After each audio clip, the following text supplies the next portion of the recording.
नमस्कार दोस्तों, कैसे हैं आप लोग। होप करते हैं आप लोग बहुत अच्छे होंगे, बहुत प्यारे होंगे। तो आज हम लोग बात करने वाले हैं कि देखिए देखिए आपको तो मालूम है कि ज्ञान जो है वो माँ सरस्वती देती हैं, और धन की अगर हम बात करें तो धन जो है वो माँ लक्ष्मी देती हैं। आपको तो ये बात मालूम है। लेकिन आजकल क्या हो गया है कि ज्ञान को अब पूज्य स्वरूप नहीं बल्कि धन स्वरूप माना जाने लगा है।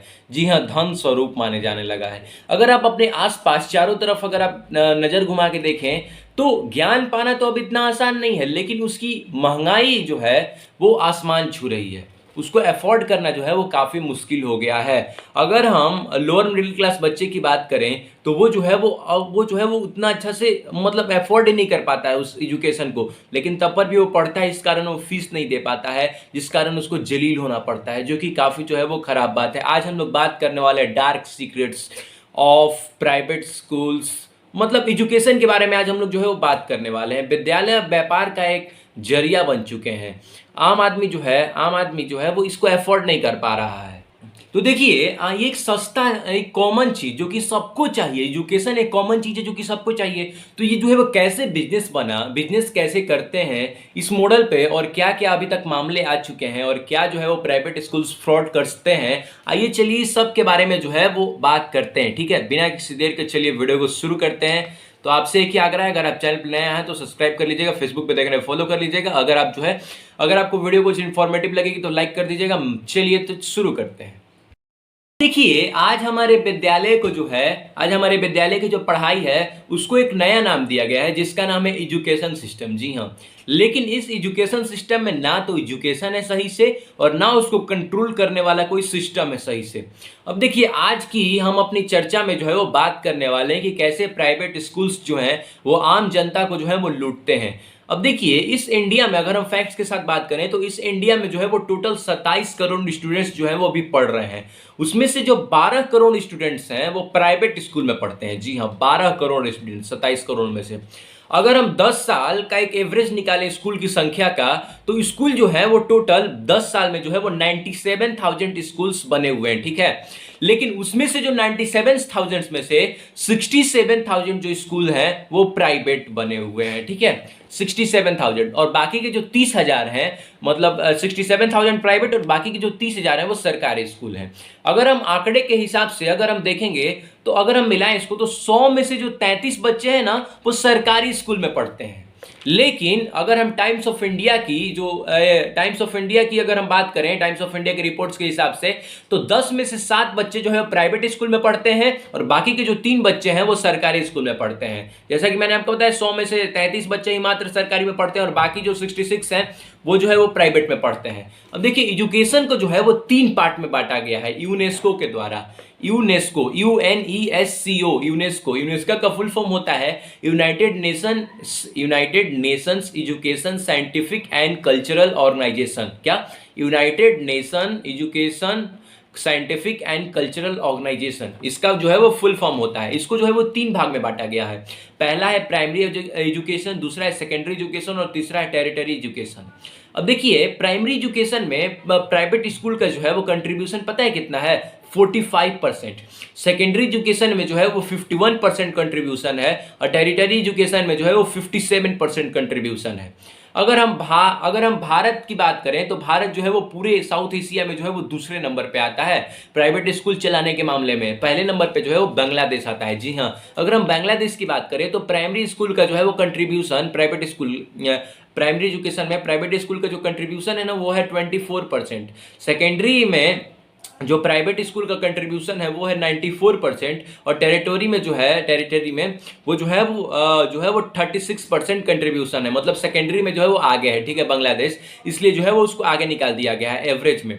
मतलब अगर हम लोग मान लें तो हम लोग जो है वो पूरे साउथ एशिया में जो है वो दूसरे नंबर पर हैं प्राइवेट स्कूल्स के मामला में, जो कि जो है वो काफ़ी जो है वो खराब विषय है। ठीक है, मतलब बात है यार कि सरकार यार इतना डेवलप क्यों नहीं कर रही है हमारी कंट्री को। मैं आपको आगे बोलूंगा इसके बारे में। ठीक है, अभी जो है हम लोग मुद्दे पे चलते हैं। अब देखिए एक चीज मैं आपको बता दूं कि अगर हम बात करें एक चीज की, the Organizations for Economics Corporation and Development, क्या, the Organizations for Economics Corporation and Development, OECD, ठीक है। तो ओईसीडी क्या है कि ओईसीडी जो है वो हर साल क्या करता है कि हर 3 साल पे एक एग्जाम को जो है वो कंडक्ट करवाता है, एक प्रोग्राम करवाता है, ठीक है, जिसमें जो है वो टोटल 72 देश जो है वो शामिल होते हैं, ठीक है, जिसमें 72 देश जो है वो शामिल होते हैं, इसका आयोजन किया जाता है, जिसमें जो है वो 15 साल के बच्चे को जो है उसका जो है वो basic mathematics, reading ability, science, ये सब का जो है वो टेस्ट लिया जाता है। भारत ने इस टेस्ट में जो है, ये वर्ल्ड वाइड किया जाता है, तो भारत ने जो है वो इस टेस्ट ओईसीडी का जो टेस्ट था इसमें जो है वो 2 बार पार्टिसिपेट किया। इसमें भारत के प्रीमियर जो स्कूल्स हैं उसके बच्चे जो है वो उसमें पार्टिसिपेट किए। ये टेस्ट को जो है वो पहली बार 2009 में जो है वो भारत के स्टूडेंट्स ने जो है वो इसमें पार्टिसिपेट किया, जिसमें हमारी रैंक जो थी, अब एक देश ने ऐड किया तो 73 देश हो गए थे पूरे, तो इसमें जो है हमारी रैंक थी 73 में से 72, मतलब 73 कंट्रियों ने पार्टिसिपेट किया था, जिसमें हमारी रैंक थी 72। मतलब आप सोच समझते हैं हमारी एजुकेशन लेवल कैसी थी। और जो एक देश हम लोग से पीछे हुआ था वो था काजाकिस्तान देश, जो है वो हम लोग जो है वो पीछे हुआ था। और अगर हम टॉप 3 की बात करें, इसमें जो टॉप 3 देश थे, पहला था जापान पहले नंबर पे, दूसरे नंबर पे था हांगकांग जो कि चाइना में है, और तीसरा जो है वो सिंगापुर। ये 3 देश जो है वो उसमें पार्टिसिपेट किए थे, जो कि बहुत अच्छे नंबर्स से जो है वो मतलब टॉप किए थे, ठीक है। अब देखिए, अगर हम बात करें अच्छे क्वालिटी एजुकेशन का कंपेयर करें अगर सरकारी स्कूल से, तो प्राइवेट स्कूल जो है वो काफ़ी खराब है अगर हम अच्छे सरकारी स्कूलों से जो है वो प्राइवेट स्कूल्स का कंपेयर करें तो।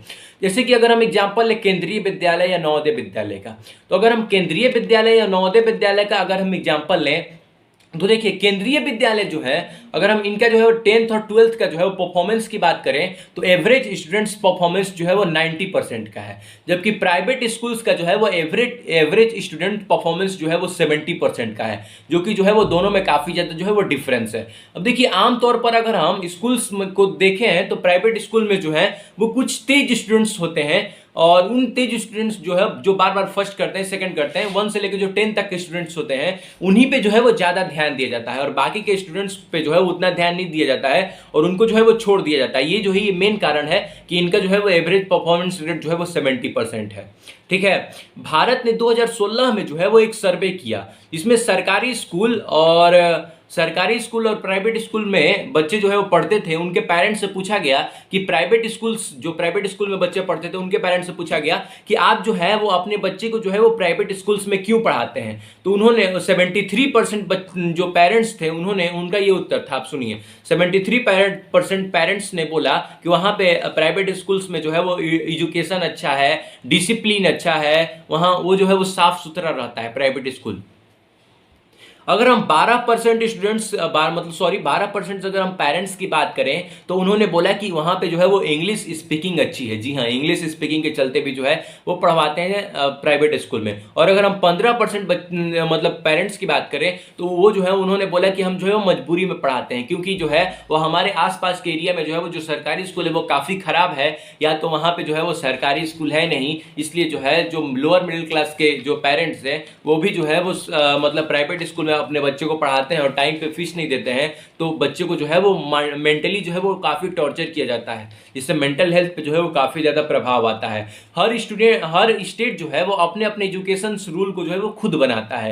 एजुकेशन जो है वो कंकरेंट लिस्ट के अंडर में आता है। हमारे जो मतलब संविधान है ना, इसमें एजुकेशन एक कंकरेंट लिस्ट के अंडर में आता है। कंकरेंट मतलब क्या होता है कि इस पर जो है वो स्टेट गवर्नमेंट या सेंट्रल गवर्नमेंट, जो भारत का पूरा गवर्नमेंट या स्टेट गवर्नमेंट राज्य की मतलब जो सरकार है या जो केंद्र की सरकार है, वो दोनों जो है वो इस पे रूल बना सकते हैं, रूल एंड रेगुलेशन, और उसको जो है वो दोनों इस पे चर्चा करके रूल रेगुलेशन बना के उस पे फॉलो करवा सकते हैं। लेकिन देखिए, सरकारी स्कूल में कॉमन समस्या अगर हमको देखने को मिलती है ना, तो कॉमन समस्या की पहले हम बात कर लेते हैं। और एक चीज और कि सरकार जो है वो इस पे एक्शन क्यों नहीं लेती है, इसका मैं रीजन नहीं जानता, क्योंकि फंड तो मिलता है और फंड पता नहीं कहाँ चला जाता है, यही नहीं मालूम चलता है। जैसे दिल्ली में फंड का उपयोग किया गया, लेकिन और सब जगह आप जाइए, कहाँ फंड का उपयोग किया गया है, कहीं नहीं। हाँ, दिल्ली में भी उतना कहाँ किया गया, लेकिन किया गया है तब पर भी।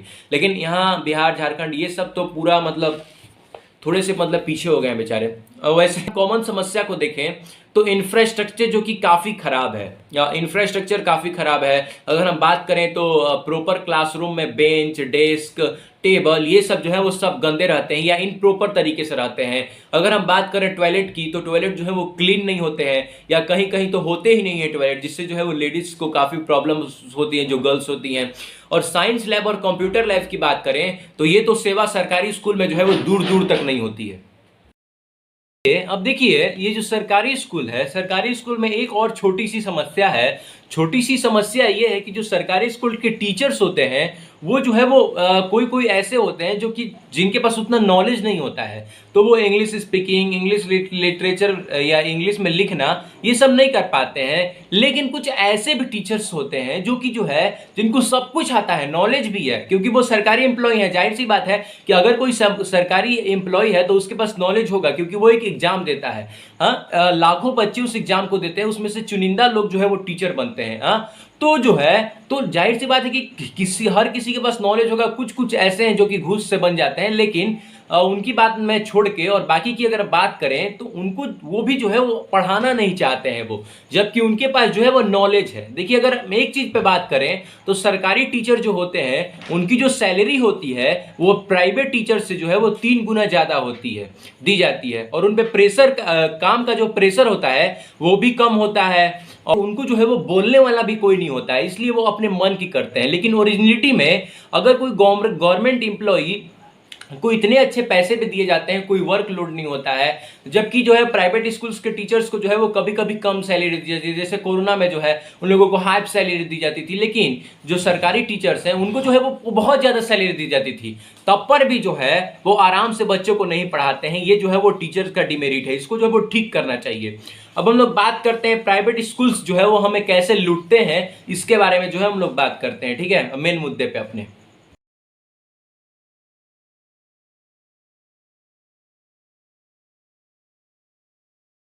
देखिए, एक चीज आप समझिए। अब देखिए, हम लोग फ्रॉड के बारे में बात करने वाले हैं प्राइवेट स्कूल्स के, तो उसके पहले जो है वो कुछ आप सुन लीजिए। ठीक है, अब देखिए, जो आर्टिकल 19 होता है वो जो है वो प्राइवेट स्कूल्स खोलने की जो है वो अनुमति देता है या आज़ादी देता है। लेकिन इसके अंदर जो है वो कुछ रूल्स एंड रेगुलेशंस हैं, जिसको जो है वो आपको, अगर इस प्राइवेट स्कूल्स खोलने हैं आपको, तो फॉलो करने होंगे। इसमें कहा गया है कि स्कूल चलाने के लिए आपको जो है स्कूल चलाने के लिए आपको जो है नॉन प्रॉफिटेबल बिजनेस करना होगा। नॉन प्रॉफिटेबल बिजनेस मतलब स्कूल को एक नॉन प्रॉफिटेबल बिजनेस की तरह बनाना होगा। नॉन प्रॉफिटेबल मतलब कि उससे जो है प्रॉफिट ना कमाया जाए। लेकिन देखिए, राइट टू एजुकेशन एक्ट के हिसाब से अगर आप इंडिया में स्कूल्स खोलते हैं तो आपको दो में से एक जो है वो काम आपके पास होना चाहिए। मतलब एक जो है वो आपके पास होना ही चाहिए, कंपलसरी है। पहला है आपका चैरिटेबल ऑर्गेनाइजेशन। मतलब चैरिटेबल ऑर्गेनाइजेशन मतलब कि मान लीजिए कोई गरीब बच्चा है, तो आप जो है वो अपने स्कूल्स में जो है वो कुछ हर क्लास में जो है वो 10-12 जो है वो गरीब बच्चे को जो है वो पढ़ा रहे हैं, फीस उसका जो है वो माफ कर दे रहे हैं। इसको बोलते हैं हम लोग चैरिटेबल ऑर्गेनाइजेशन।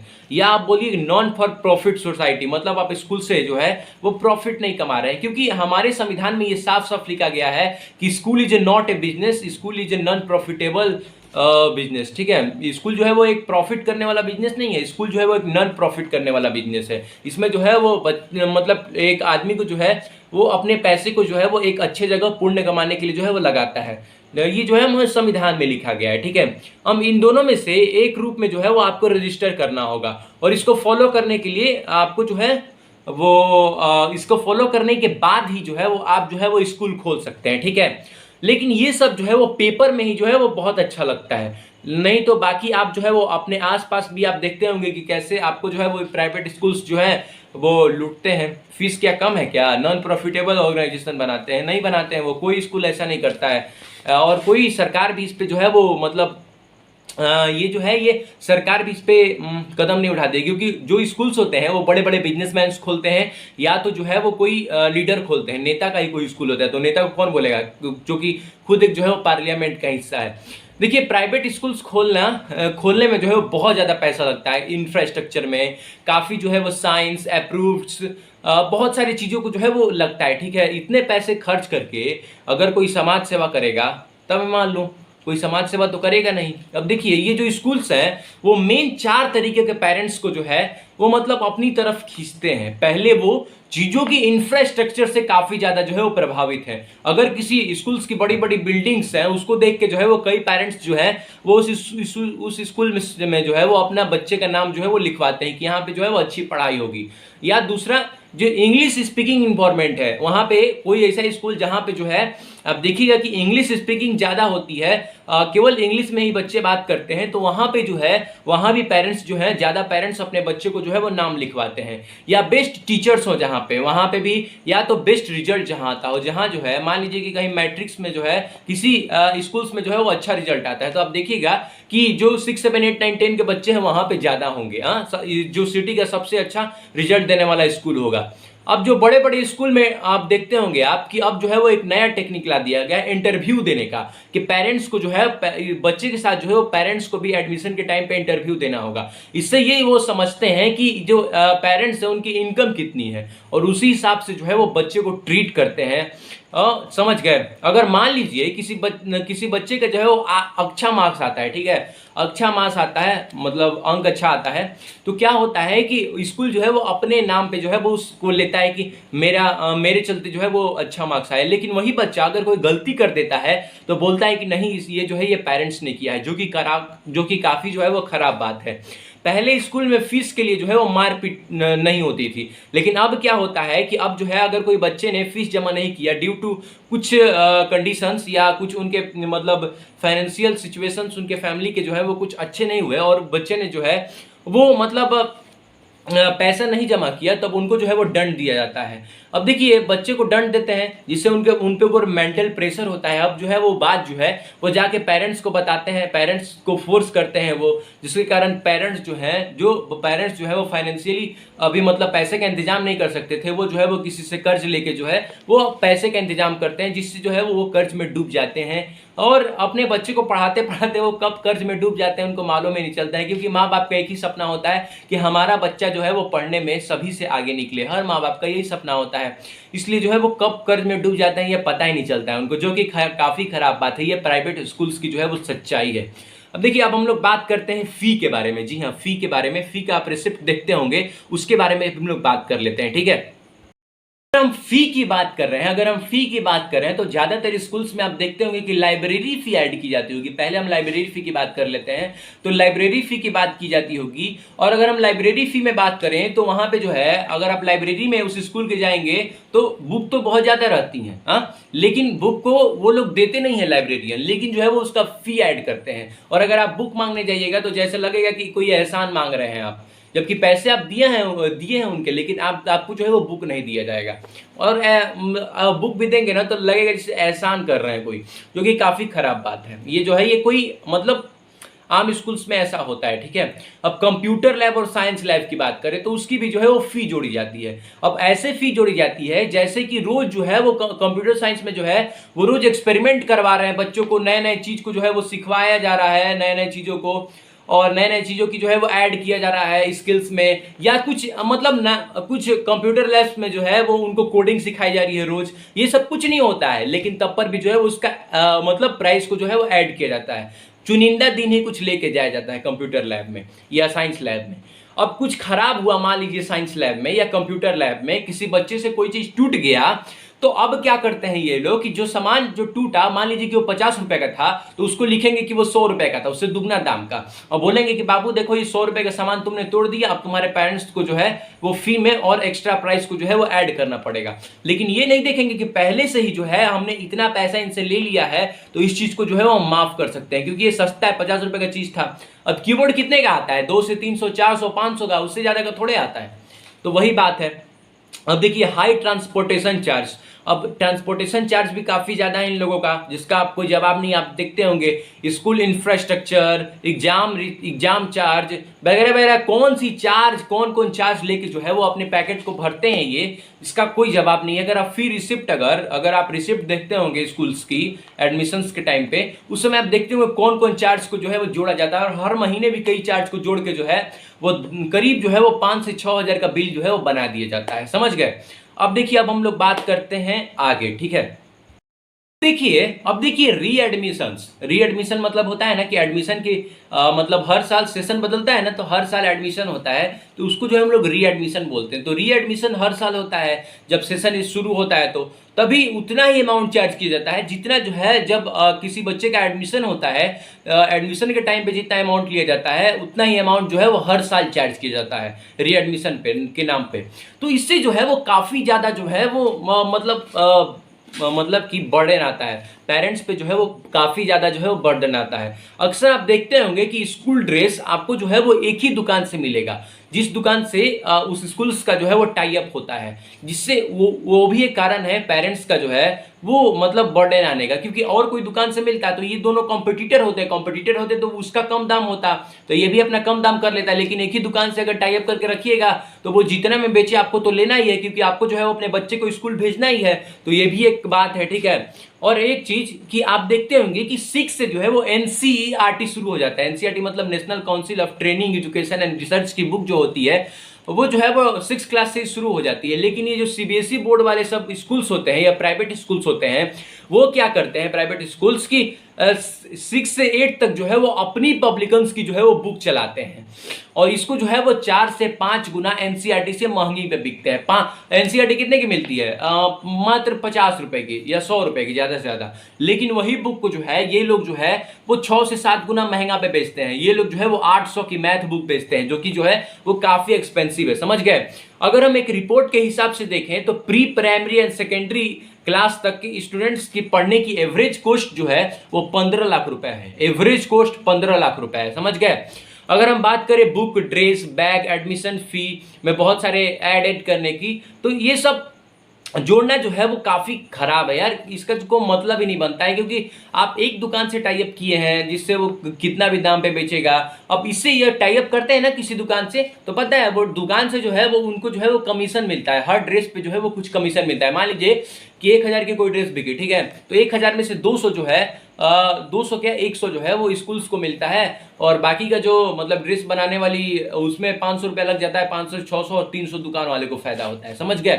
अब ये टेक्निक से जो है वो चलता है। कुछ नए सिखाने या पिकनिक या कैरिकुलम एक्टिविटीज या न्यू प्रोजेक्ट, उसके बहाने भी जो है वो पेरेंट्स की जो है वो जेब को हल्का किया जाता है। स्कूल में सिलेबस भी टाइम पे कवर नहीं होता है, ये तो आप बात जानते ही हैं, हाँ? तो क्या होता है कि जिस सब्जेक्ट का सिलेबस जो है वो कवर्ड नहीं है, उस सब्जेक्ट के जो टीचर होते हैं वो बोलते हैं कि घर पे आ जाना, ट्यूशन पढ़ लेना या कोचिंग कर लेना, जिससे जो है वो तुम्हारी जो है वो सिलेबस कम हो जाएगी। हाँ, तो जिससे क्या होता है कि स्टूडेंट्स जो है वो मतलब कोचिंग करने के लिए जाते हैं, जिससे पेरेंट्स की जो है वो और जेब खाली होती है।